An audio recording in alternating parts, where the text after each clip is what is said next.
Hello दोस्तों, प्रभात learning channel पर आपका स्वागत है। दोस्तों, आज हम लोग भौतिकी में प्रतिबिंब के बारे में देखेंगे। प्रतिबिंब क्या होता है और प्रतिबिंब कितने प्रकार का होता है। दोस्तों, जिस दोस्तों को प्रतिबिंब समझ में नहीं आता है वो निश्चित तौर पर इस वीडियो को देखें, क्योंकि दोस्तों मेरा प्रयास है कि जो कमजोर से कमजोर बच्चे हैं वो भी हर टॉपिक को आसानी से समझ सकते हैं। इसलिए दोस्तों वीडियो को अंत तक देखेंगे और अच्छा लगे तो चैनल को सब्सक्राइब जरूर कर देंगे और वीडियो को लाइक भी करेंगे। सबसे पहले इमेज क्या होता है उसका आपको डेफिनेशन हम लिख दिए हैं। दोस्तों डेफिनेशन दे रखा है कि किसी बिंदु वस्तु से आ रही प्रकाश की किरणें परावर्तन या अपवर्तन के बाद इस बिंदु पर संश्रित यानी कन्वर्ज होती है। दोस्तों हम पीछे वाले टॉपिक में कन्वर्ज यानी संश्रित अपसरित डाइवर्ज दोनों पढ़ा चुके हैं, इसीलिए आपको समझने में कोई दिक्कत नहीं होगा। अगर दोस्तों समझ में नहीं आया तो आप निश्चित तौर पर पीछे वाला वीडियो को एक बार जरूर देख लेंगे, क्योंकि हम काफी बेसिक से बारीकी से हर वीडियो को लेकर चल रहे हैं ताकि कोई भी टॉपिक बच्चे को नहीं छूटे। इसलिए दोस्तों अगर ना समझ में आया तो निश्चित तौर पर आप पीछे वाले वीडियो को देख लेंगे जो मैं पढ़ा चुका हूँ। कि किसी बिंदु वस्तु से आ रही प्रकाश की किरणें परावर्तन या अपवर्तन के बाद जिस बिंदु पर संश्रित यानी कन्वर्ज होती है, यहाँ पर दो बातें दोस्तों, कन्वर्ज होती है या उस बिंदु से अपसरित यानी होती हुई प्रतीत होती है, तो उस बिंदु को उस वस्तु का प्रतिबिंब कहते हैं। दोस्तों हम चाहे तो इसको ऐसे भी समझने के लिए समझ सकते हैं। कोई दोस्तों मिरर है, प्लेन मिरर है, प्लेन मिरर के सामने कोई दोस्तों हम ऑब्जेक्ट रखते हैं तो उस ऑब्जेक्ट का प्रकाश उस प्लेन मिरर पे पड़ता है और वहां से रिफ्लेक्ट होकर वो हमारे आंखों तक आती है रे, तो उससे उसका इमेज हमारे आंखों पे बनता है, तो उसी को हम लोग प्रतिबिंब कहते हैं। लेकिन यहाँ पर दोस्तों ये बच्चों वाली डेफिनेशन हो गई।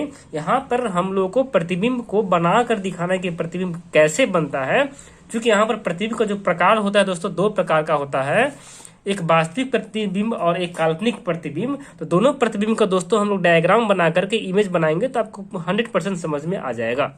इसीलिए दोस्तों हम लोग इसी डिफिनेशन को लेकर चलेंगे। दोस्तों एक बार फिर से मैं रिपीट कर दे रहा हूँ, किसी बिंदु वस्तु से, तो बिंदु वस्तु से आ रही प्रकाश की किरणें परावर्तन या अपवर्तन के बाद, दोस्तों हम लोग परावर्तन ही पढ़ ली, उसके बाद परावर्तन या अपवर्तन के बाद दोस्तों दो केसेज होता है। वस्तु से आ रही प्रकाश की किरणें परावर्तन या अपवर्तन के बाद, दोस्तों हम लोग अभी सिर्फ परावर्तन पढ़े हैं, क्योंकि यह प्रतिबिंब दर्पण और लेंस दोनों में बनता है, इसीलिए यह परिभाषा दोस्तों दोनों के लिए उपयोगी है। या तो आपको पूछा जाए दर्पण में प्रतिबिंब क्या होता है या लेंस में प्रतिबिंब क्या होता है, तो दोनों में इस डिफिनेशन को आप लिख सकते हैं और याद रख सकते हैं। तो दोस्तों इसीलिए यहाँ पर मैंने परावर्तन या अपवर्तन दोनों लगा दिया है। तो हम लोगों ने सिर्फ दोस्तों परावर्तन पढ़ा है, इसलिए परावर्तन का ही कंसेप्ट यहाँ पर देखेंगे। और डाइवर्ज होती हुई प्रतीत होती है तो उस बिंदु को उस वस्तु का प्रतिबिंब कहते हैं। प्रतिबिंब दो प्रकार के होते हैं, पहला वास्तविक प्रतिबिंब,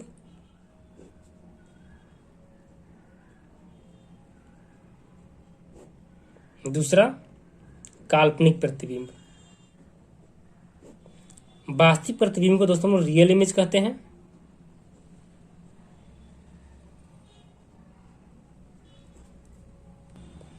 और काल्पनिक प्रतिबिंब को वर्चुअल इमेज कहते हैं। दोनों इमेज को दोस्तों हम लोग बारी बारी से डायग्राम के तौर पर समझने का कोशिश करेंगे। वास्तविक प्रतिबिंब यानी रियल इमेज को दोस्तों हम लोग पहले डायग्राम बनाकर समझने की कोशिश करेंगे। दोस्तों मान लेते हैं कोई एक दर्पण है, इस दर्पण का हम नाम देते हैं अवतल दर्पण है। दोस्तों कोई एक अवतल दर्पण है, ये अवतल दर्पण है। इस दर्पण के सामने दोस्तों कोई एक ए बी ऑब्जेक्ट रखा है। इस ऑब्जेक्ट से कोई प्रकाश से किरण चलने के बाद दर्पण से टकराकर क्या हुआ दोस्तों, यहाँ पे इस बिंदु पर फोकस से गुजर गया। या फोकस पर मिल सकता है, ये भी कह सकते हैं कि फोकस क्या हो रही है, संश्रित हो रही है, यानी इस बिंदु पर मिल रही है। और कोई दूसरा किरण भी दोस्तों चलेगा, मान लेते हैं कोई दूसरा किरण दोस्तों फोकस से ही चलेगा, ठीक है, फोकस से ही गया। और दोस्तों कोई भी किरण इस प्रकार जाएगा तो रिटर्न कहाँ से होगा, यहाँ पर मुड़ा। दूसरा रे दोस्तों फोकस से गया और इस पॉइंट टकराकर इधर से रिटर्न आ गया। दोस्तों अगर ये रे ऐसा क्यों हो रहा है, ये भी दोस्तों हम लोग आगे पढ़ेंगे कि प्रकाश किस प्रकार परावर्तन होता है अवतल दर्पण से टकराकर। तो जब हम लोग इमेज फॉर्मेशन पढ़ेंगे अवतल दर्पण में तो सारा क्लियर हो जाएगा।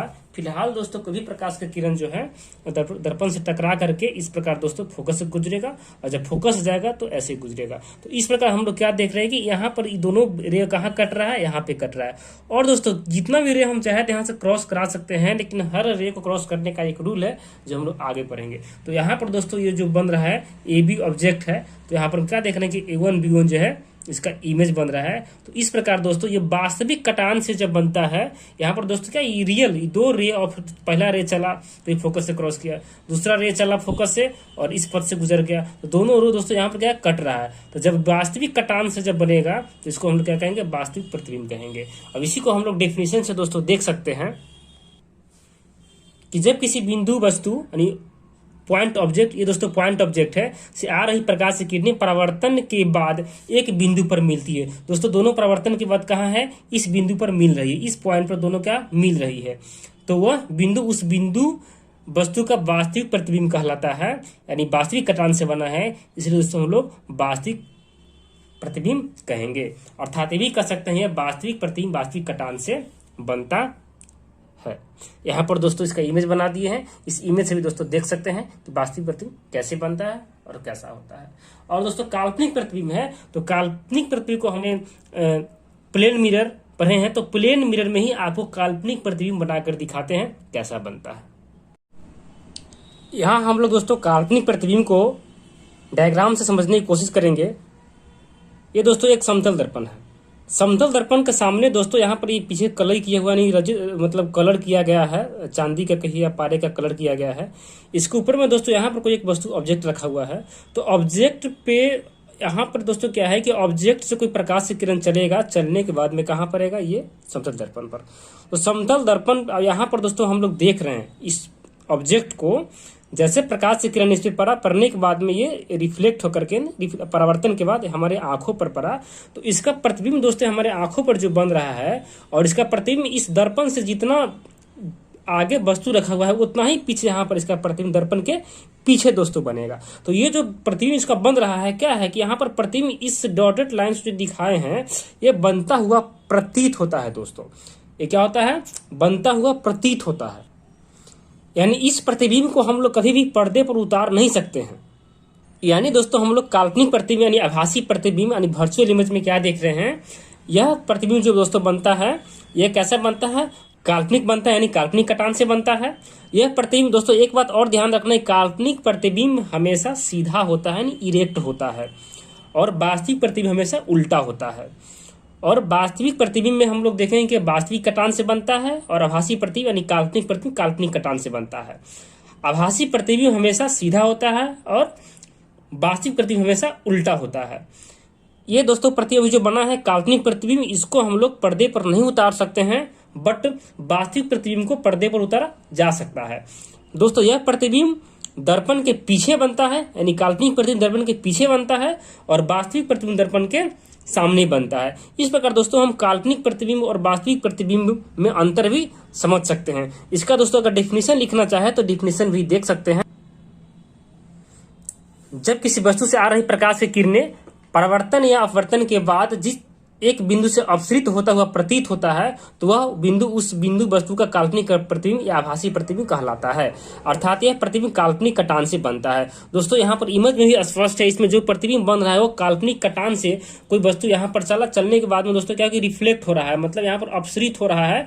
तो पीछे हम लोग क्या देखते थे कि अपसृत हो रही थी, लेकिन यहाँ पर अपसृत हो रही है, तो अपसृत से जो होता हुआ प्रतीत होता हुआ है यहाँ पर मिलता है सारे इसका कटान बिंदु, तो ऐसे प्रतिबिंब को हम लोग आभासी प्रतिबिंब कहेंगे। दोस्तों अब हम वास्तविक प्रतिबिंब और काल्पनिक प्रतिबिंब आपको अंतर भी बता दिए हैं, आप लिखना चाहे तो ये भी लिख सकते हैं। दोस्तों यहाँ पर आप वास्तविक प्रतिबिंब तथा आभासी प्रतिबिंब में अंतर देख सकते हैं। दोस्तों आप एक अच्छा नोट्स भी बना सकते हैं, क्योंकि सभी पॉइंट को हम बारीकी से लिखते आ रहे हैं, इसीलिए सारे पॉइंट को आप लिख लेंगे, एक अच्छा आपका नोट्स तैयार हो जाएगा। यहाँ पर दोस्तों वास्तविक प्रतिबिंब का दिया है, यहाँ पर आभासी प्रतिबिंब का यानी काल्पनिक प्रतिबिंब का दिया है, यहाँ दोस्तों देख सकते हैं। हालांकि मैं इसे पहले भी बता चुका हूँ, यह वास्तविक कटान से बनता है, यह काल्पनिक कटान से बनता है। यह प्रतिबिंब हमेशा उल्टा होता है, यह सीधा होता है, इसे पर्दा पर उतारा जा सकता है, इसे पर्दा पर नहीं उतारा जा सकता है।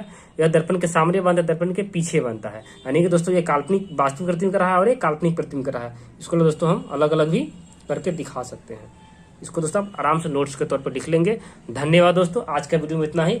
कल दोस्तों इसके आगे हम लोग समतल दर्पण में बने प्रतिबिंब की विशेषता देखेंगे और एक नया चीज आपको इन्वर्जन और लेटरल इन्वर्जन के बारे में बताएंगे। धन्यवाद दोस्तों।